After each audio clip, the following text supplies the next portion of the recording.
Tatlong bagay ang kailangan mo para makapagsimula ka dito sa OBA Copy and Earn System nang hindi mo kailangan magbenta ng products o di kaya hahabuling quota para lang makapag-withdraw ka ng iyong income. Basically, ang ginagawa natin dito sa OBA ay mag-set ng appointment sa mga clients, local and international, gamit ang Copy and Earn System ng OBA.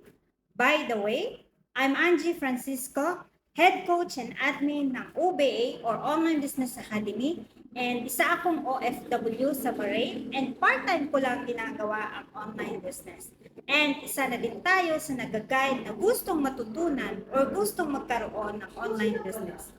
And last week, katatapos lang ng 12 years anniversary ng OBA or Online Business Academy and umuwi tayo para lang umattend ng anniversary. Una, ang kailangan mo ay cellphone or any gadget na magagamit kasi nga purely online ang gagawin natin.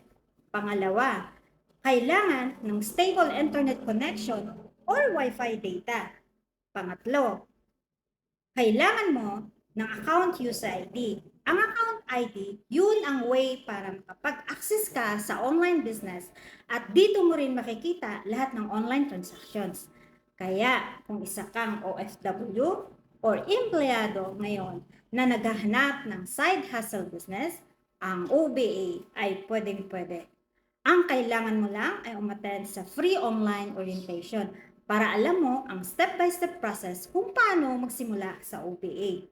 Kung gusto mo mag-priority kita, like and share this video o di kaya message me directly, comment ka na din kung saan ang location mo. See you!